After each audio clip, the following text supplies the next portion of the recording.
우리 함께 볼 말씀은 출애굽기 18장 1절부터 5절의 말씀입니다. 우리 합독하도록 하겠습니다. 모세의 장인이며 미디안 제사장인 이드로가 하나님이 모세에게와 자기 백성 이스라엘에게 하신 일, 곧 여호와께서 이스라엘을 애굽에서 인도하여 내신 모든 일을 들으니라. 모세의 장인 이드로가 모세가 돌려보냈던 그의 아내 시보라와 그의 두 아들을 데리고 왔으니 그 하나의 이름은 게르솜이라. 이는 모세가 이르기를 내가 이방에서 나그네가 되었다 하미요. 하나님의 이름은 엘리에셀이라. 이는 내 아버지의 하나님이 나를 도우사 바로의 칼에서 구원하셨다 함이더라. 모세의 장인 이드로가 모세의 아들들과 그의 아내와 더불어 광야에 들어와 모세에게 이르니 곧 모세가 하나님의 산에 지친 곳이라. 아멘. 하나님께서 우리들을 성도로 부르셨죠. 성도로 부르신 것은 하나님의 은혜입니다. 하나님께서 선택하셨고 믿음을 우리에게 선물로 주셔서 완전한 신분을 허락하신 것이죠. 그렇다면 이 완전한 신분을 허락받은 우리에게 주어진 삶이 바로 신앙생활인데요. 믿음의 삶이죠. 그러면 이 신앙생활의 목적은 무엇입니까? 바로 수준입니다. 신앙생활의 목적은 하나님의 자녀다운 삶 속으로 들어가는 것이죠. 반대로 그렇지 못하다는 것입니다. 지금 현재 우리의 모습들이요. 성경에서는 정말로 하나님의 자녀가, 이 성도가 어떠한 모습인지를 아주 정확하게 말씀하고 있죠. 오늘 모세는요, 사실 미디안 광야 그 안에서 아내와 두 아들을 데리고 오세요. 그 장인의, 그 미디안 그 제사장이라는 그 통치자라는 그런 높은 그리고 확실한 그런 배경 안에서요, 안정되고 편안한 삶을 살 수 있었습니다. 하지만 하나님의 부르심을 듣고요, 그때 어릴 적부터 어머니 요게벳으로부터 전달받은 것이 있었죠. 그래서 애굽의 압제 속에 있는 그 이스라엘 백성들을, 그 형제들을 해방시키기 위해서 사명자로 나서게 되어진 것입니다. 비록 40년간 별 볼 일 없는 양치기로 살아간 것 같지만은 그 두 아들들의 이름을 볼 때요, 모세가 하나님의 언약을 잊지 않고 있었던 것을 우리는 알 수 있습니다. 오늘 본문에 보면은 두 아들의 이름이 나오죠. 첫째 아들의 이름이 무엇입니까? 게르솜입니다. 내가 이방에서 나그네가 되었다는 거예요. 나그네라 함은 정착하지 않죠. 안주하지 않습니다. 미디안이 비록 안전된 삶을 보장하는 것 같지만은 이곳이 끝이 아니라는 거죠. 모세에게는 약속의 땅이 마음에 있었던 것입니다. 그러면서 두 번째 아들 이름은 엘리에셀이라고 했죠. 이 엘리에셀이라는 뜻이 무엇입니까? 하나님이 도우신다는 뜻이거든요. 나의 하나님이 도우신다는 뜻이에요. 비록 본인은 너무나도 연약하지만은 우리 기억나잖아요. 하나님께서 그 떨기나무 가운데 모세를 부르실 때 모세가 얼마나 계속 거부했습니까? 하나님의 부르심인데요. 하나님이 하시겠다. 하나님이 너에게 능력으로 함께 하겠다. 그런데도 끊임없이 불안해하고 끊임없이 그 부르심에 거부했던 그 이유가 무엇입니까? 나는 연약하기 때문에, 나는 부족하기 때문에. 그랬던 모세에게 이 아들의 이름을 뭐라고 줬습니까? 하나님이 도우신다.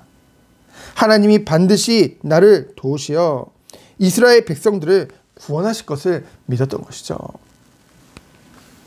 그렇기 때문에 모세의 관심은 어디에 있었던 것입니까? 안전된 삶, 편안한 삶이 아니죠. 바로 하나님이 원하시는 곳, 원하시는 것에 쓰임받는 것에 모세가 움직였던 것입니다. 여러분, 우리 또한 무엇을 향해서, 무엇을 위해서 살아가야 될까요?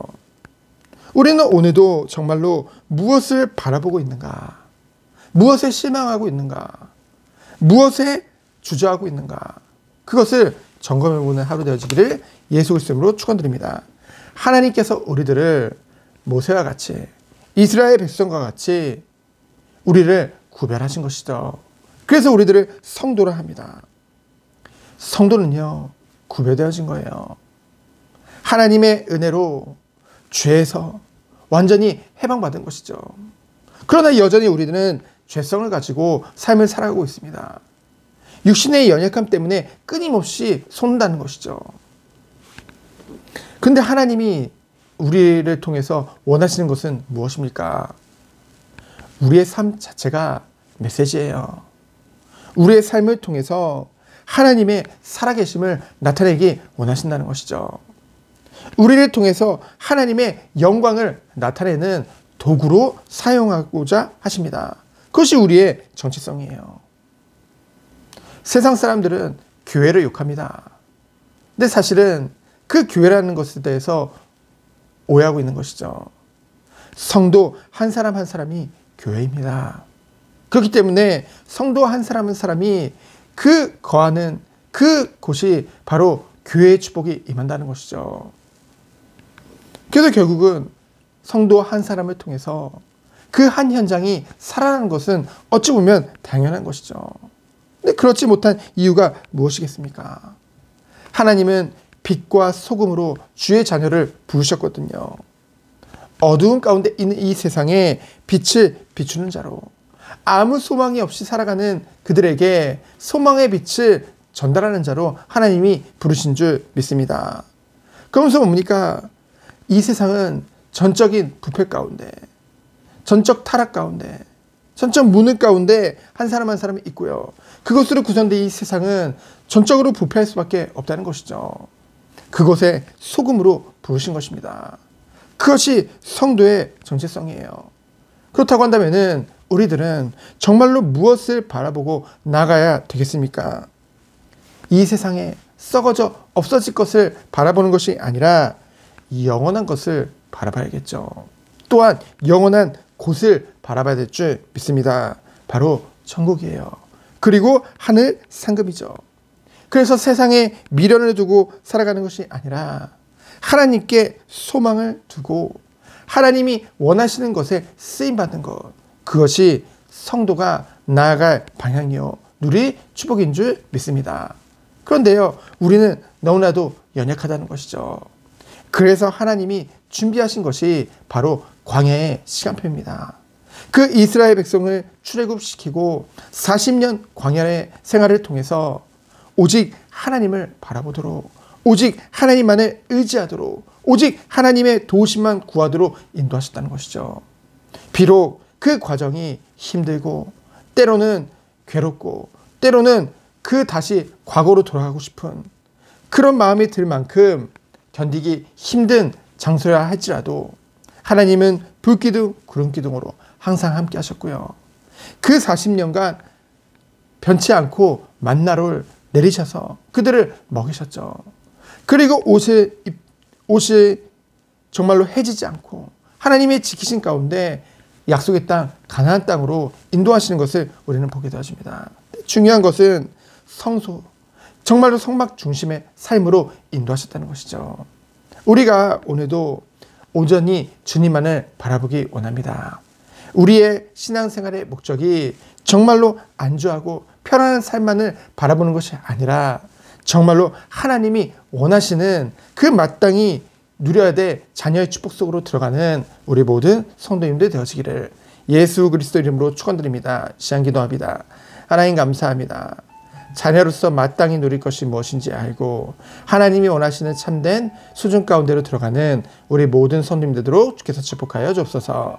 살아계신 예수 그리스도 이름으로 기도합니다. 아멘. 감사합니다.